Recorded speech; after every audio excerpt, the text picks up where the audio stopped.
Hello everybody, welcome to the podcast series of Spine and Rehab Specialists. We're on episode number 13 and today we're going to talk about arthritis. With me today I have Marlene, Dr. Marlene Gomez, and she's going to explain a little bit on what arthritis is, because I think there's definitely some unknowns in that. So let's start a little bit with that, Marlene. Let's talk about what is arthritis. Well, arthritis itself, when you take the term into consideration, just arthro meaning the joint, itis means inflammation. So typically it refers to a lot of different conditions that affect the joints and cause inflammation in the joints.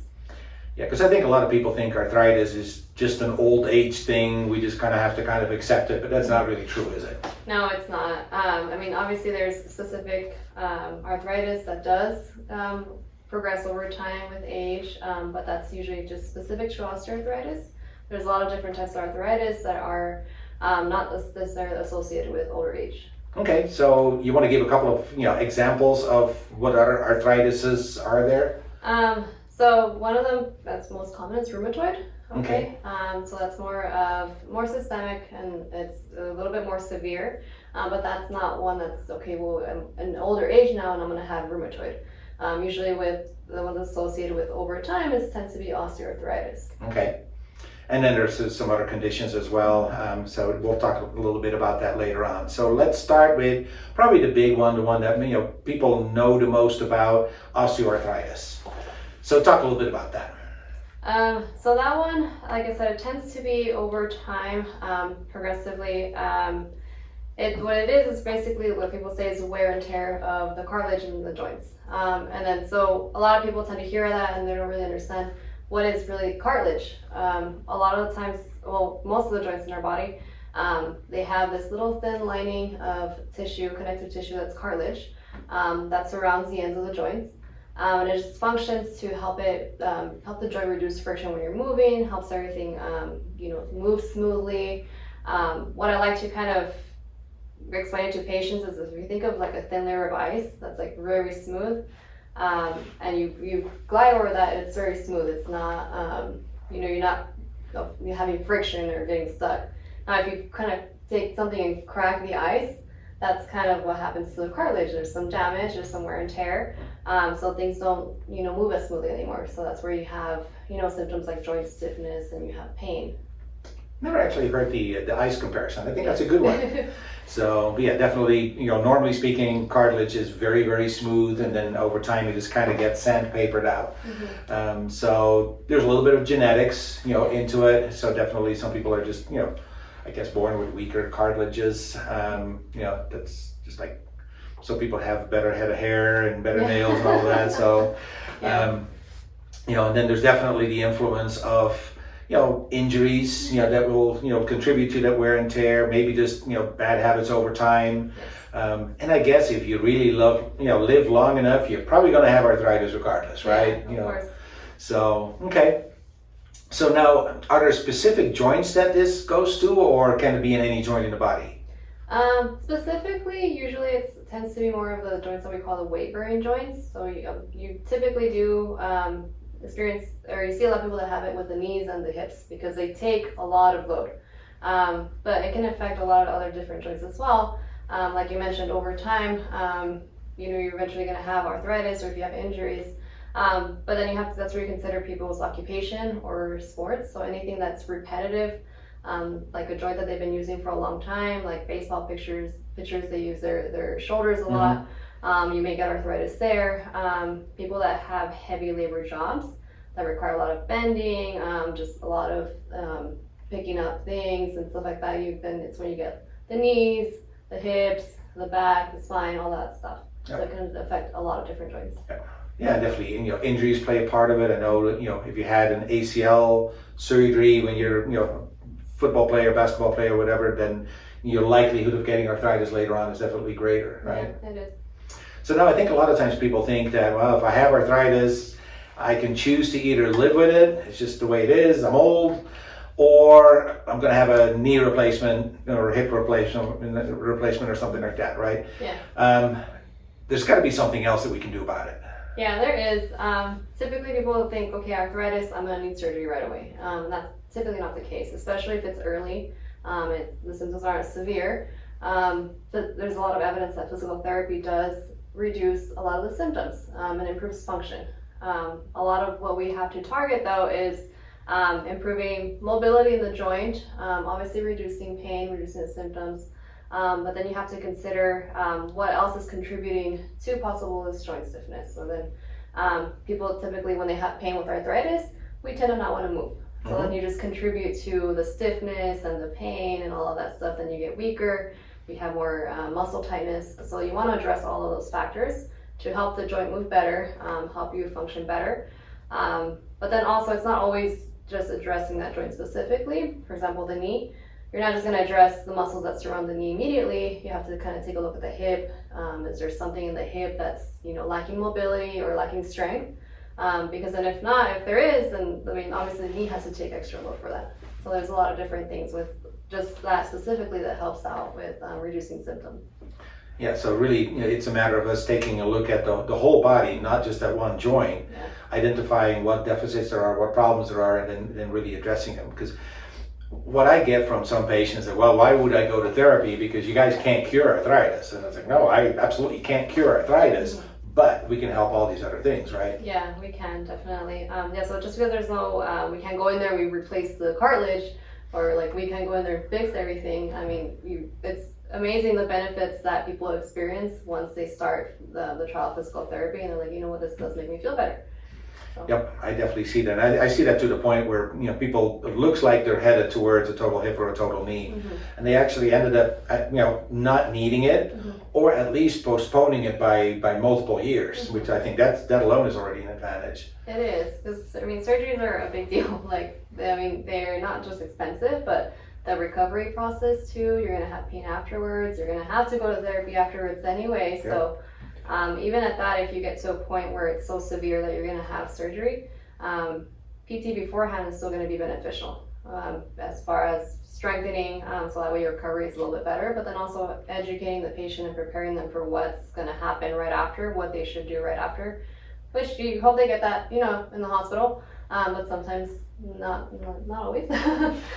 Not always, and also you got to look at how clear is somebody thinking when they're full of pain medication, they're in a lot of pain, and you give them all this wonderful education. Yeah. It may not stick, No, so it might not. I think coming in beforehand is definitely a big advantage, and already getting those muscles used to moving, and even get some joint range motion back would really help with that as well. So there's lots and lots of advantages, I think, of doing the physical therapy beforehand. And I've seen it, often enough that the surgery then ends up not being, needed at that time. Because also when you do a joint replacement surgery, those joint replacements only last kind of a limited amount of time. They're, 15, maybe 20 years. Yeah. So that's fine if you have it done when you're 80. You probably don't have to worry about it. But if you have it done when you're 60 or maybe even younger, I've seen this, being discussed in people in their 40s. Yeah, really young ages that they're trying to do this for, so. Yep, and they can maybe redo it once, but at some point, they can't keep redoing it. Because these are massive, massive surgeries. I've been in some of those surgeries, and it looks like they're carpenters, these doctors. It's hammering, chiseling, filing. It's pretty grueling, and patients come back, super sore and inflamed and everything. So I definitely think anything that we can do to help with that, is good. So. Because from a medical standpoint, what other interventions are there for osteoarthritis? Well, typically, pain medication, obviously, to manage pain. Anti-inflammatories, there's a little bit of inflammation, which with osteoarthritis, you can definitely have some inflammation and a little bit of swelling later on, which is going to be very different from rheumatoid. But also, they tend to maybe do cortisone injections to help out with some of that pain. But really, that's about it, besides then more invasive procedures like surgeries. Yep. I know there's some injections that kind of help with the cartilage, but even that it's kind of a temporary solution. So, all right. So definitely for people with osteoarthritis, therapy can be extremely beneficial and probably should be part of that. And really, it's a matter of the earlier you do it, the better it is, right? Yeah. Because it comes a point where people have some major issues inside the joint that we look back, gosh, I wish you would have been here 3 years ago, 5 years ago, because we would have helped you so much. Because also part of the physical therapy that we do is a lot of education. Yes. Really educating on techniques that you can use to preserve your joints, on techniques on how to do things just in a better way, so it's not putting as much strain on your joints. Yeah. So modifying certain activities sometimes even patients that I've seen that want to kneel and they have knee arthritis and it's difficult for them to get back up, but then you watch them get up from a kneeling position and it's completely not wrong, but there's a better way to do it, so that they don't put so much force to their knees and they're not experiencing as much discomfort. So a lot of little things that you can modify to help them not just feel better, but then also protect their joint from lowering. Yeah, absolutely. So good. So then let's tackle the next big one, rheumatoid arthritis. So tell me a little bit about that. What is it? Okay, so rheumatoid, that one is more, like I said, a little bit more severe than osteoarthritis, just because it's more, it's systemic. So it's chronic and it's an inflammatory condition.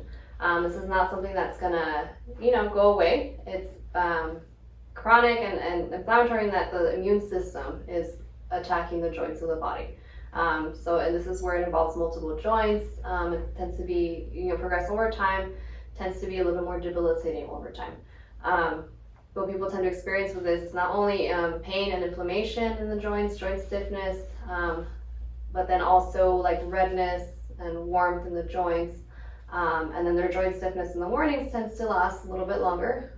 They also tend to experience joint stiffness after sitting down for a long time or just prolonged inactivity. But like I said, it tends to be systemic and even affects other organs. It's not just the joints. Yeah, and then we see that in a lot more joints that aren't weight bearing. Like osteoarthritis typically is your knees and hips more than any other joint, but I think in rheumatoid arthritis you can see it in hands, wrists. Yeah, and I think it's much more of an inflammatory condition than osteoarthritis is. I mean, yes, osteoarthritis you can have inflammation too, but I see with people with rheumatoid arthritis that inflammation is a much bigger deal. Yeah, it tends to be more severe, but then also like I said, they have that redness, the warmth. Typically they tends to have like flare-ups, so there's going to be certain times where it's flared up and there's more inflammation and they're going to have more symptoms, more joint stiffness, more pain.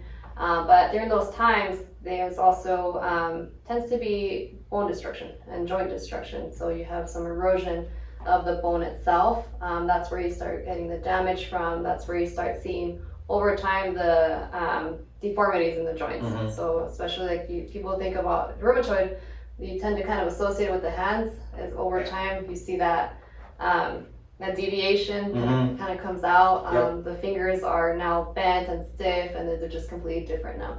So yeah, and that's definitely a lot more typical for rheumatoid arthritis. You don't really see that with osteoarthritis. There will be some joint destruction maybe going on over time, but I definitely think with rheumatoid arthritis there's a lot more of that joint destruction, and we see that in all different joints. I mean, it's most notable in the hands because you can see it, but we see that in shoulders and knees and hips and everything. So it's definitely typically a way more severe condition, and it's not necessarily related to wear and tear. Obviously the joints can still wear and tear, but it's different, isn't it? Yeah, it is very different.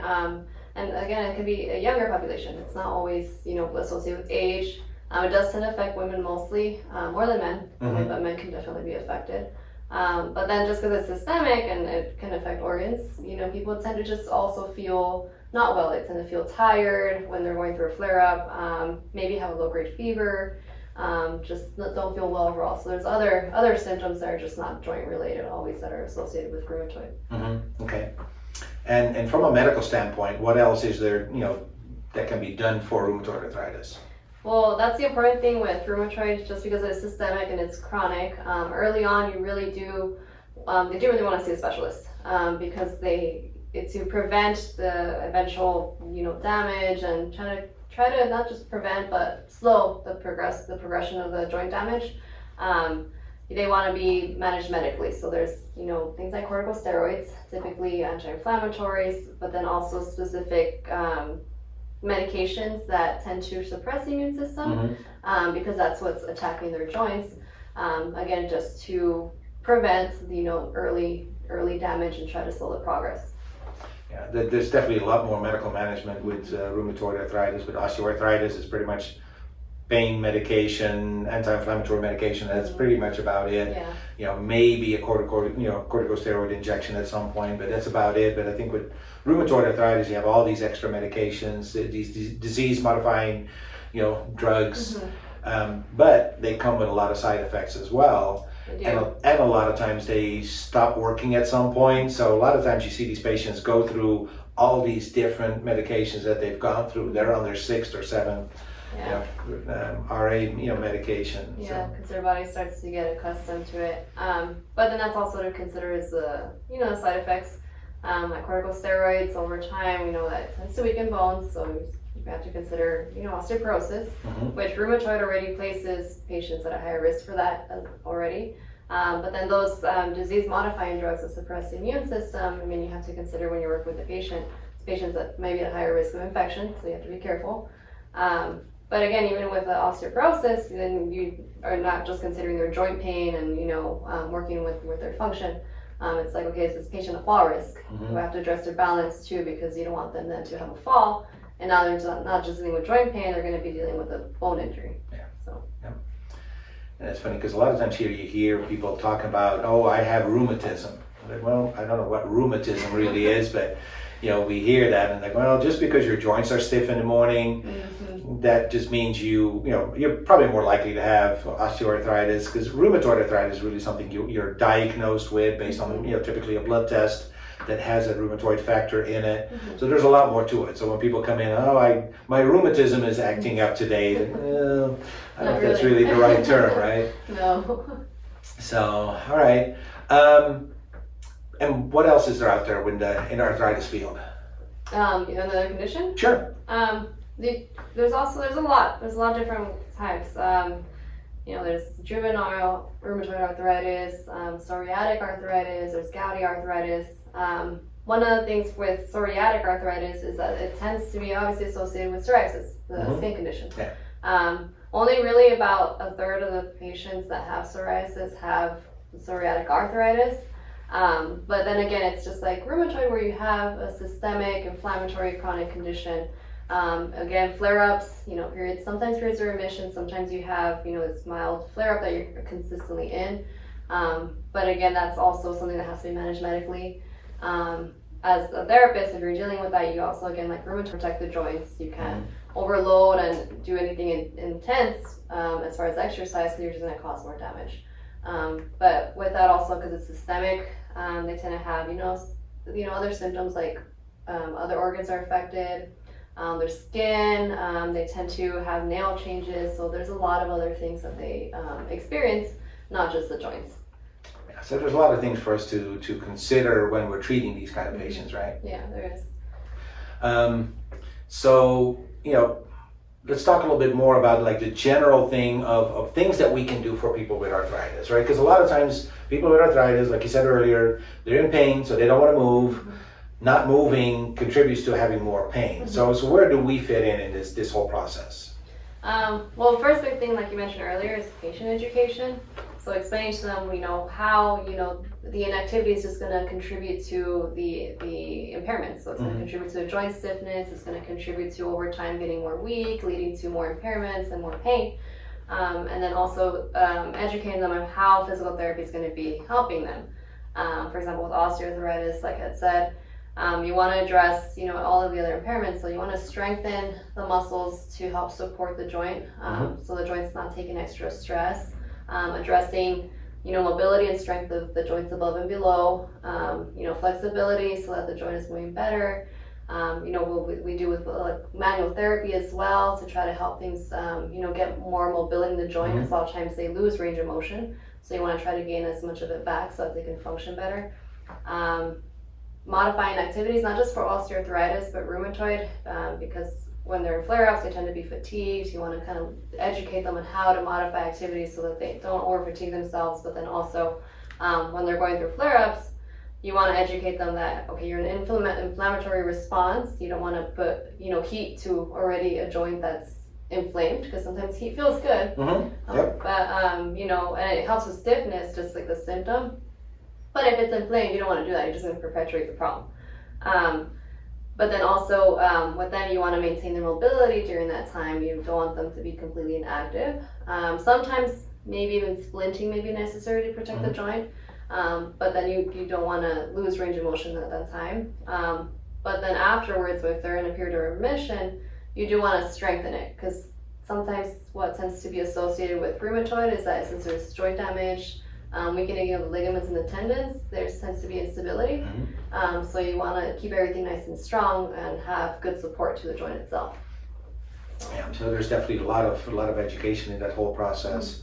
And I can definitely see, some of the patients with, arthritis, and whether it's osteo or rheumatoid arthritis or any of the other ones, some of them are so well managed because they listen, they learn, they do what they're supposed to do, and then some of them just, I guess they either don't go to therapy or maybe they just ignore what we're telling them, and then they're just not well managed, and they go through these big ups and downs, and I definitely think that's a difference. So I really think we play a vital role in this whole condition. Yeah, we definitely do. And even just with that, if the joints of like the legs are affected too, there's things like balance that we have to address. To different things that we can do here, like for example, things that don't put as much impact. So using like hydrotherapy, so like aquatic therapy. Yep. Here when we have the anti-gravity treadmill, there's a great way to get some aerobic exercise, but then also working on how someone walks and correcting any of their movement patterns when they're walking that may be attributing to like the stress they put on their joints. But it's more loaded, so you're having a little bit more protection in there.